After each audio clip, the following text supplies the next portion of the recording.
Olá, graça e paz, meu irmão e minha irmã. Estamos iniciando a leitura da Bíblia em 365 dias, uma dose de amor com a Palavra de Deus. Hoje, no 136º dia, trago para leitura e comentários bíblicos os livros de Juízes, capítulo 20, livro de Salmo, capítulo 78, versículos 38 a 55, e o livro de Mateus, capítulo 17. A minha recomendação é que todos tenham em mãos bloco de anotação, caneta ou lápis. A Bíblia, tão importante quanto a sua leitura diariamente, nos traz refrigério para a alma, sabedoria, sobretudo nos aproxima de Deus, fortalecendo assim a nossa fé e esperança. Meu irmão e minha irmã, todos nós temos a necessidade de estarmos em comunhão com Deus diariamente. Comunhão esta, através da leitura da Bíblia, ouvir os nossos devocionais, orar junto conosco. Estamos vivendo dias em que cada um tem a sua verdade, ainda que nem saiba que está vivendo uma mentira. Cada um quer viver a sua verdade, melhor, vender a sua verdade.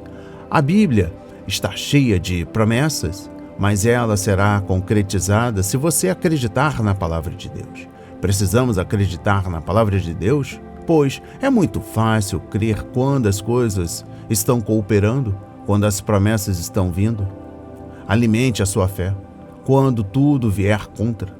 A sua palavra tem muito mais força do que as coisas contrárias que estão vindo contra você.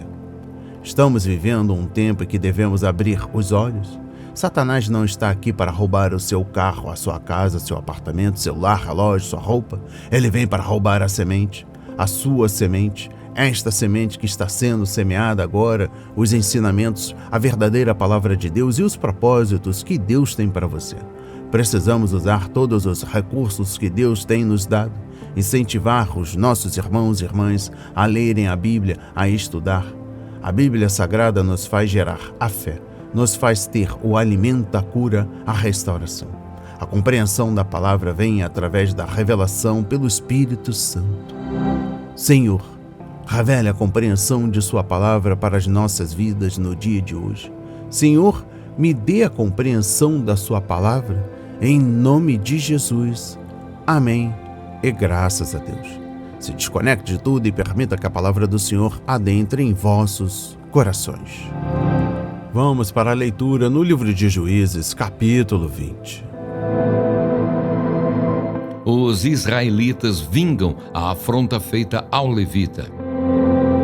Todos os filhos de Israel, desde Dan até Berseba, bem como da terra de Gileade, saíram e a congregação se reuniu diante do Senhor em Mispa, como se fosse um só homem. Os chefes de todo o povo e todas as tribos de Israel se apresentaram na congregação do povo de Deus. Havia 400.000 soldados de infantaria que puxavam da espada. E os filhos de Benjamim ouviram que os filhos de Israel haviam se reunido em Mispa. Os filhos de Israel disseram: "Conte-nos como aconteceu essa maldade." Então o levita, marido da mulher assassinada, disse: "Cheguei com a minha concubina a Gibeá, cidade de Benjamim, para passar a noite. Os cidadãos de Gibeá se levantaram contra mim e à noite cercaram a casa em que eu estava. Queriam me matar e abusaram da minha concubina, que morreu. Então peguei o corpo da minha concubina, cortei em pedaços e os mandei por toda a terra da herança de Israel, pois aqueles homens cometeram uma maldade e loucura em Israel. Eis que todos vocês são filhos de Israel, portanto, discutam o assunto e tomem uma decisão." Então todo o povo se levantou como um só homem, dizendo: "Nenhum de nós irá para a sua tenda, e nenhum de nós voltará para casa, mas isto é o que faremos a Gibeá, um sorteio para ver quem atacará a cidade. De todas as tribos de Israel, vamos separar 10 homens de 100, e 100 de 1.000 e 1.000 de 10.000, para providenciarem mantimento para o povo, a fim de que este, indo a Gibeá de Benjamim, faça a ela conforme toda a loucura que fez em Israel." Assim todos os homens de Israel se ajuntaram como se fossem um só homem contra essa cidade. as tribos de Israel enviaram homens por toda a tribo de Benjamim, dizendo: que maldade é essa que foi feita no meio de vocês? E agora entreguem-nos aqueles homens malignos que estão em Gibeá, para que os matemos e tiremos esse mal do meio de Israel. Mas os filhos de Benjamim não quiseram ouvir a voz de seus irmãos, os filhos de Israel. Ao contrário, vindos de suas cidades, se ajuntaram em Gibeá para saírem à guerra contra os filhos de Israel. E naquele dia, os filhos de Benjamim convocaram das suas cidades 26.000 homens que puxavam da espada, além dos moradores de Gibeá, dos quais reuniram 700 homens escolhidos. Entre todo este povo, havia 700 homens escolhidos, canhotos, que atiravam com a funda e eram capazes de acertar uma pedra num fio de cabelo, sem nunca errar. Dos homens de Israel, além dos de Benjamim, foram convocados 400.000 homens que puxavam da espada. Todos esses eram homens de guerra. Os israelitas se levantaram e foram a Betel. Ali consultaram a Deus, dizendo: quem de nós será o primeiro a lutar contra Benjamim? E o Senhor respondeu: Judá irá primeiro. Na manhã seguinte, os filhos de Israel se levantaram e acamparam perto de Gibeá. E os homens de Israel saíram à batalha contra a tribo de Benjamim e tomaram posição de ataque contra ela junto a Gibeá. Então os filhos de Benjamim saíram de Gibeá e naquele dia mataram 22.000 homens de Israel. Porém o povo dos homens de Israel se animou e eles novamente tomaram posição de ataque no mesmo lugar onde, no primeiro dia, o tinham feito. Antes disso, porém, os filhos de Israel foram e choraram diante do Senhor até a tarde. E consultaram o Senhor, dizendo: devemos atacar outra vez os nossos irmãos da tribo de Benjamim? E o Senhor respondeu: sim, vocês devem atacar. Assim, no dia seguinte, os filhos de Israel marcharam contra os filhos de Benjamim. Também os de Benjamim, no dia seguinte, saíram de Gibeá de encontro a eles e mataram mais 18.000 homens, todos dos que puxavam da espada. Então todos os filhos de Israel, todo o povo, foram a Betel, choraram, estiveram ali diante do Senhor e jejuaram aquele dia até a tarde, e ofereceram holocaustos e ofertas pacíficas diante do Senhor. E os filhos de Israel consultaram o Senhor. Porque naqueles dias a arca da aliança de Deus estava ali em Betel. E Finéias, filho de Eleazar, filho de Arão, ministrava diante dela naqueles dias. Os filhos de Israel perguntaram: devemos sair mais uma vez para lutar contra os nossos irmãos da tribo de Benjamim, ou devemos desistir? O Senhor respondeu: vão novamente, porque amanhã eu os entregarei nas mãos de vocês. Então Israel pôs emboscadas ao redor de Gibeá. No terceiro dia, os filhos de Israel avançaram contra os filhos de Benjamim e tomaram posição de ataque contra Gibeá, como das outras vezes. Então os filhos de Benjamim saíram de encontro ao povo e, deixando-se atrair para longe da cidade, começaram a matar alguns do povo de Israel, como haviam feito das outras vezes. Pelas estradas, das quais uma vai para Betel e a outra vai para Gibeá, e no campo mataram uns 30 homens de Israel. Então os filhos de Benjamim disseram: eles estão sendo derrotados como das outras vezes. Porém os filhos de Israel disseram: vamos fugir e atraí-los da cidade para as estradas. Todos os homens de Israel se levantaram do seu lugar e tomaram posição de ataque em Baal-Tamar, e a emboscada de Israel saiu do seu lugar, das vizinhanças de Gebá. 10.000 homens, escolhidos de todo Israel, vieram contra Gibeá, e a batalha se intensificou. Porém, os filhos de Benjamim não imaginavam que o desastre era iminente. Então o Senhor derrotou Benjamim diante de Israel. E naquele dia, os filhos de Israel mataram 25.100 homens de Benjamim, todos dos que puxavam da espada. Então os filhos de Benjamim viram que estavam derrotados. Os homens de Israel foram cedendo terreno aos benjamitas, porque confiavam na emboscada que haviam posto contra Gibeá. A emboscada avançou depressa, investiu contra Gibeá e passou os moradores a fio de espada. Os homens de Israel tinham combinado um sinal com a emboscada, que era fazer subir da cidade uma grande nuvem de fumaça. Então os homens de Israel deviam voltar à batalha. Os filhos de Benjamim tinham começado a atacar os homens de Israel e já tinham matado uns 30 deles. E diziam: com certeza eles já estão derrotados, como na batalha anterior. Então a nuvem de fumaça começou a levantar-se da cidade como se fosse uma coluna. Os filhos de Benjamim olharam para trás e eis que a fumaça da cidade subia para o céu. Os homens de Israel deram meia volta e os filhos de Benjamim ficaram apavorados, porque viram que o desastre era iminente. Eles viraram as costas para os homens de Israel em busca do caminho do deserto, mas não puderam escapar da batalha. E os que vinham das cidades os destruíram no meio deles. Cercaram os filhos de Benjamim e os perseguiram. E onde repousavam, ali os alcançavam, até diante de Gibeá, para o nascente do sol. Dos filhos de Benjamim foram mortos 18.000 homens, todos estes homens valentes. Então se viraram e fugiram na direção do deserto para a rocha de Rimom. E ao longo do caminho, os filhos de Israel ainda apanharam mais uns 5.000 homens. Seguiram-nos de perto até Gidom e mataram mais 2.000 homens. Naquele dia morreram 25.000 homens dos filhos de Benjamim, todos eles homens valentes que puxavam da espada. Porém 600 homens viraram e fugiram para o deserto, para a rocha de Rimom, onde ficaram 4 meses. Os homens de Israel voltaram para os filhos de Benjamim e passaram a fio de espada tudo o que restou da cidade, tanto homens como animais, tudo o que encontraram.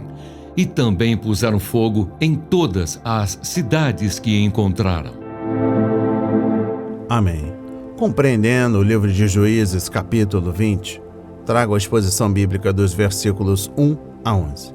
Depois de ouvir a acusação do levita aos homens de Gibeá, o povo de Israel deu um veredito e fez um voto. O veredito era que os homens de Gibeá eram culpados e deveriam ser entregues às autoridades para que fossem mortos, conforme Deuteronômio 13, versículos 12 a 18. O voto era de que nenhuma das tribos representadas daria suas filhas em casamento aos homens de Benjamim, conforme Deuteronômio 13, versículos 12 a 18. O voto era de que nenhuma das tribos representadas daria suas filhas em casamento aos homens de Benjamim, conforme Juízes 21, versículos 1 a 7. Exposição bíblica dos versículos 12 a 17. As 11 tribos foram unânimes na decisão de atacar Gibeá, mas primeiro enviaram representantes a toda a tribo de Benjamim, pedindo aos benjamitas que confessasse sua maldade e entregasse os culpados. Independentemente da lei a qual estavam obedecendo, as tribos estavam interessadas em eliminar o mal do meio delas. Uma expressão encontrada pelo menos 9 vezes em Deuteronômio, capítulo 13, versículo 5. Os homens de Gibeá eram maus e tinham de ser punidos para que o Senhor pudesse se agradar de seu povo e purificar sua terra. Compreendendo o versículo 13, quando o pecado não é exposto, confessado e punido, ele corrompe a sociedade e contamina a terra. Os homens perversos de Gibeá eram como um tumor cancerígeno no corpo. Tinha de ser arrancado. O orgulho de vocês não é bom. Vocês não sabem que um pouco de fermento faz toda a massa ficar fermentada? Conforme 1 Coríntios capítulo 5, versículo 6. E eu encerro a compreensão do livro de Juízes, capítulo 20, com a exposição bíblica dos versículos 18 a 40. Observe que os benjamitas, no versículo 18, se tornam os nossos irmãos benjamitas, no versículo 23. Talvez essa tenha sido a razão pela qual Deus permitiu que os israelitas perdessem essa primeira batalha. Ele lhes deu uma oportunidade para refletir no fato de que estavam lutando contra a própria carne e sangue. Mas no segundo dia de guerra, Benjamim venceu novamente, dessa vez matando 18.000 homens. Vamos para a leitura no livro de Salmos, capítulo 78, versículos 38 a 55. Ele, porém, que é misericordioso, perdoa a iniquidade e não destrói. Muitas vezes desvia a sua ira e não desperta toda a sua indignação. Lembra-se de que eles são simples mortais, vento que passa e não volta mais. Quantas vezes se rebelaram contra ele no deserto e nos lugares áridos lhe causaram tristeza. Tornaram a pôr Deus à prova, ofenderam o Santo de Israel. Não se lembraram do poder dele, nem do dia em que os resgatou do adversário, de como no Egito ele operou os seus sinais e os seus prodígios no campo de Zoan, e transformou em sangue os rios deles, para que das suas correntes não bebessem. Enviou contra eles enxames de moscas que os devorassem e rãs que os destruíssem. Entregou às lagartas as suas colheitas e aos gafanhotos o fruto do seu trabalho. Com chuvas e pedras lhes destruiu as vinhas e os seus sicômoros com geada. Entregou ao granizo o gado deles e aos raios os seus rebanhos. Lançou contra eles o furor da sua ira, cólera, indignação e calamidade, legião de anjos, portadores de males. Deu livre curso à sua ira. Não poupou da morte a alma deles, mas entregou a vida deles à peste. Matou todos os primogênitos no Egito, as primícias do vigor nas tendas de Cã. Fez sair o seu povo como ovelhas e o guiou pelo deserto como um rebanho. Dirigiu-o com segurança e não tiveram medo, ao passo que o mar submergiu os seus inimigos. Levou-os até a sua terra santa, até o monte que a sua mão direita adquiriu. Da presença deles expulsou as nações, cuja região repartiu com eles por herança, e nas suas tendas fez habitar as tribos de Israel. Amém. Compreendendo o livro de Salmos, capítulo 78, dos versículos 38 a 55. No versículo 38, mais uma vez, a misericórdia divina mostra que é de mais forte do que a iniquidade humana, perdoando e abençoando. No versículo 39, carne, símbolo do ser humano nas suas limitações físicas e morais, Cristo se compadece destas nossas fraquezas, conforme Hebreus 4, versículo 15. A exposição bíblica dos versículos 40 a 41. O salmista vai repassar toda a triste história novamente, conforme versículos 40 a 58. Se nós, como leitores, nos cansamos da repetição, pense em como isso foi irritante para o Senhor. Suas repetidas rebeliões no deserto lhe entristeceram o coração. Repetidas vezes, eles o colocaram à prova e afligiram o Santo de Israel, limitando-o. Compreendendo o versículo 41, tomaram a tentar a Deus mais um coro da maldade humana. Compreendendo o versículo 42, eles não se lembravam do como ele havia se mostrado forte em favor deles, como os havia resgatado do inimigo. Sua libertação do Egito foi a maior demonstração de poder divino na história humana até aquele momento, mas eles tomaram isso como certo. Compreendendo o versículo 43, nos versículos 43 a 53, O Egito está em retrospecto novamente, desta vez com ênfase em 6 das pragas na seguinte ordem. Primeira praga, rios se transformarem em sangue, versículo 44. Quarta praga, moscas, versículo 45a. Segunda praga, rãs, versículo 45b. Oitava praga, gafanhotos, versículo 46. Sétima praga, saraiva, versículos 47 e 48. Décima praga, morte dos primogênitos, versículos 49 a 51. Exposição bíblica dos versículos 44 a 51. Uma seleção das 10 pragas que Deus mandou sobre o Egito para assim libertar o seu povo escolhido, conforme Êxodo 7, versículos 14 a 12 e versículo 36. Compreendendo o versículo 44, Deus transformou os seus rios em sangue para que os egípcios não pudessem beber deles. O Nilo, que eles consideravam sagrado, de repente ficou poluído, mas o abastecimento de água dos israelitas permaneceu sem contaminação. Compreendendo o versículo 45, enviou enxames de moscas a todas as casas dos egípcios. Eles haviam adorado Beelzebu, o senhor das moscas, e agora esse Deus se voltou contra eles para devorá-los. Curiosamente, as moscas não invadiram a terra de Gósen, onde os israelitas viviam. Ele enviou uma praga de rãs ao Egito. Respeitados como um símbolo de fertilidade, os sapos destruíram as pessoas no sentido de que paralisaram a vida normal, mas a praga afetou apenas os egípcios. Os hebreus foram protegidos pela mão de Deus. Compreendendo o versículo 46, Deus enviou gafanhotos para cobrir a terra do Egito.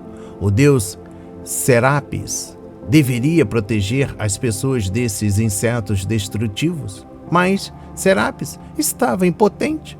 As colheitas foram arruinadas e a colheita acabou. Durante tudo isso, os israelitas não viram largata nem gafanhoto. Exposição bíblica dos versículos 47 a 48. A sétima praga envolveu granizo, geada e raios de fogo. Isso causou uma tremenda destruição no homem, no gado, nos rebanhos, nas vinhas e nas árvores. Mas foi um julgamento discriminatório.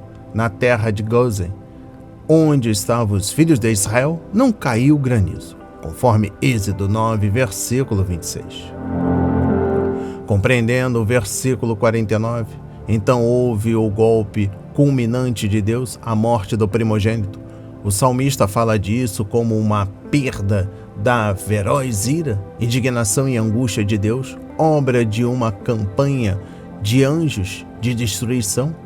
Em algumas escrituras, o próprio Senhor é descrito como passando pela terra do Egito para destruir os primogênitos, conforme Êxodo 11, versículo 4, capítulo 12, versículo 12, versículos 23 e 29. Mas em Êxodo 12, versículo 23, há uma referência a um destruidor a quem ele usou como seu agente ativo. O salmista sugere que era um bando de anjos destruidores. Exposição bíblica dos versículos 50 a 53.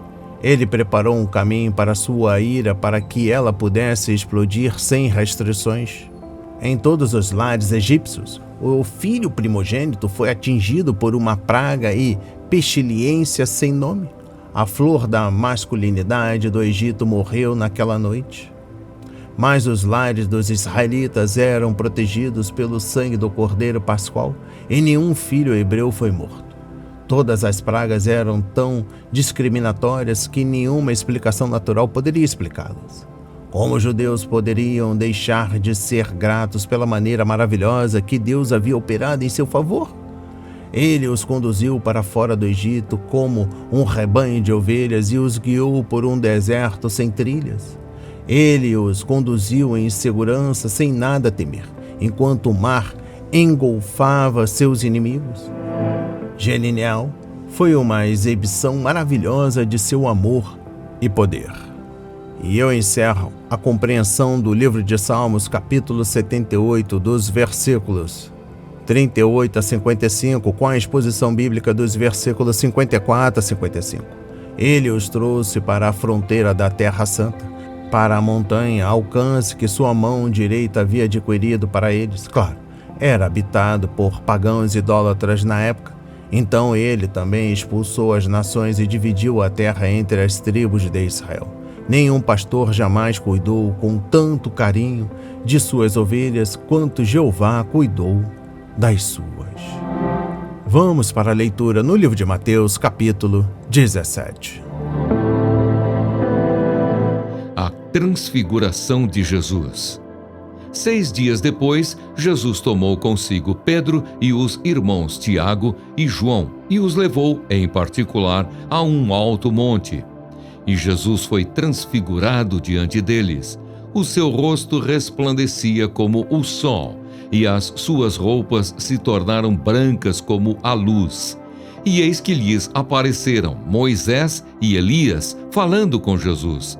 Então Pedro, tomando a palavra, disse a Jesus: Senhor, bom é estarmos aqui.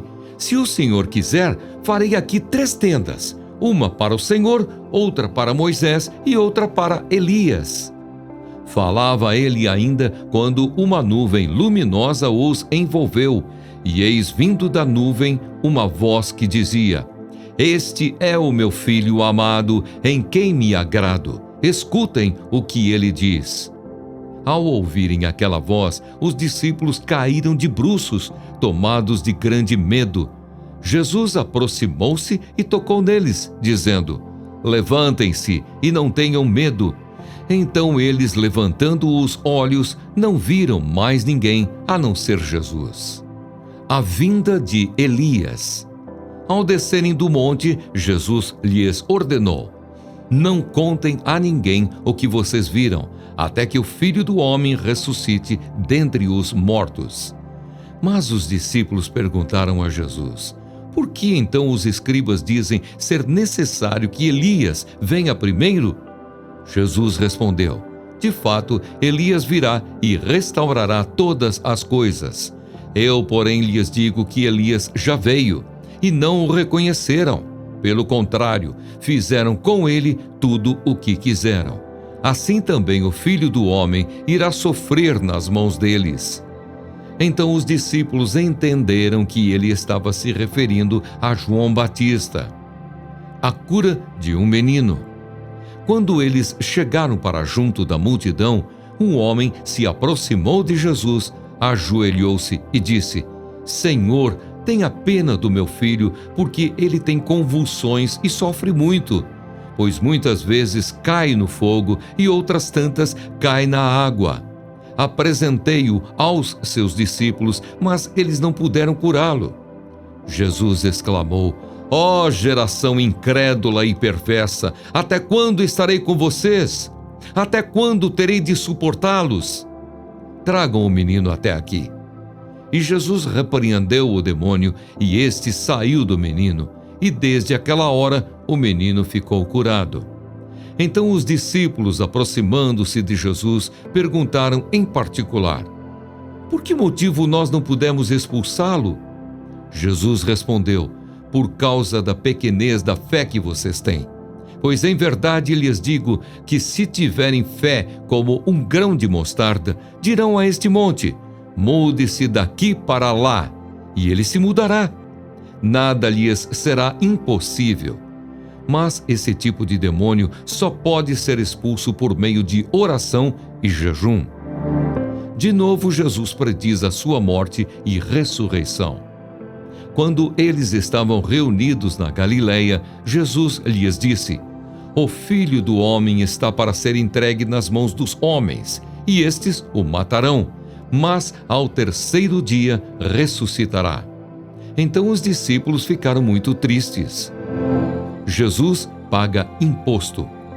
Quando Jesus e os discípulos chegaram a Cafarnaum, os que cobravam o imposto das 2 dracmas se dirigiram a Pedro e perguntaram: O mestre de vocês não paga as 2 dracmas?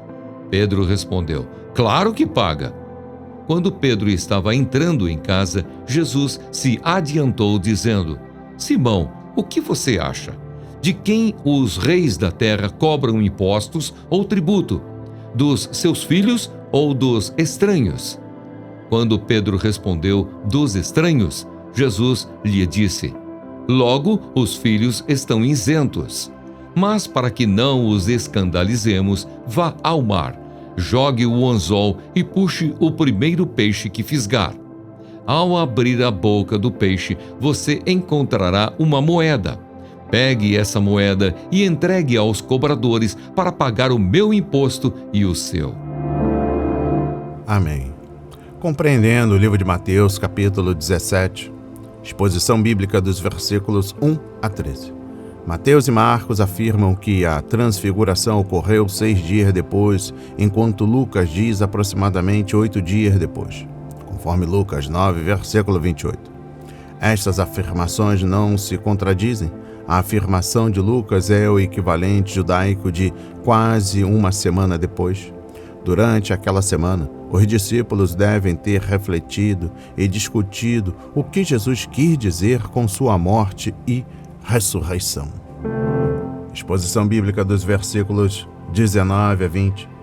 Talvez os outros 9 discípulos tenham ficado enciumados por não terem sido chamados para subir ao topo da montanha com Jesus.